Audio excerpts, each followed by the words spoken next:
Good morning, Liberty Church. My name is Samantha, and I'm so excited to be joining you today for another episode of Everyday Sunday.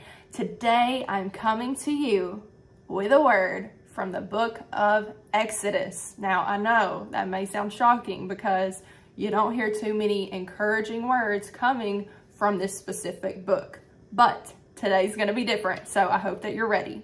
A couple weeks ago, I was reading the book of Exodus, and the Lord caught my attention. Don't you love when he does that? And he does this all the time. Even though I have read this book before, I've read Exodus many times and usually don't get a whole lot out of it, to be honest. But this time, God caught my attention. And I want to tell you that that's how God's word works, right? God's word is alive and it is active. What does that mean? It means that we could read it 100,000 times and get something different out of it every single time because it's alive. It's not like any other book on the earth. God's word is alive and it illuminates every time we read it. So I was reading this book a couple weeks ago when God was giving the dimensions to Moses for making the tabernacle, making the lampstand, the Ark of the Covenant, all those things that we know about. And, that's where God's presence would dwell. And so he was giving all these dimensions and all this information. And normally I would skip over these parts because it is very, very specific. And I would think, what does this have to do with me? How is this going to relate to my life? So I would skip it. Whatever reason, I did not skip it this time. And this is what the Lord brought to my attention. So this is what I got out of it. That in our world today, most people in my generation will judge a church building because of how it looks. And you may have heard people say these things before. Wow, I can't believe they spent that much money on all those new lights. What could they have done in the community with that? Or wow, I can't believe they got all this new floor in the church building. How much poor people could they have helped with that? Instead, they're like putting it into their building, and the list goes on and on and on. This with their landscaping, this with their building, this with their whatever. We hear people say that stuff.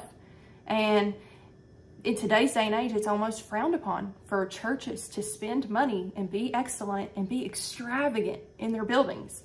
And so if you go and read these chapters in Exodus, I promise you, if you've been that person before, it will change your mind, because it definitely changed mine.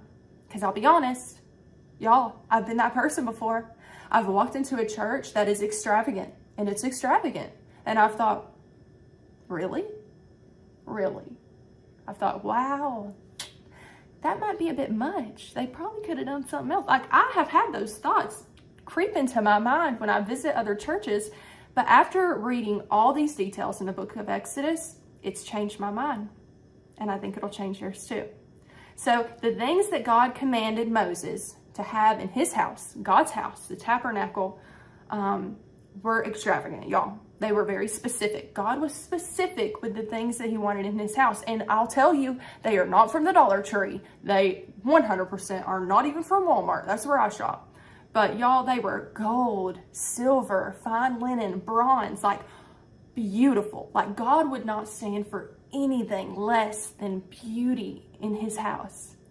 And so God expected the best for his house. And I personally, I put a lot of effort into my house.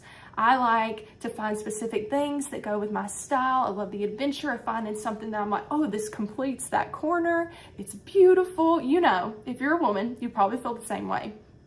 But God's house deserves just as much effort put into it, just as much thought put into how his house will be represented on the earth. And so today I want to check you, as God has already checked me, to how we find ourselves, if we find ourselves being those judgy people. So when we walk into a beautiful church, if we think about, oh, this and that, how much money did they spend? How much did that cost? Whatever, that we need to check ourselves, because God deserves the best of the best.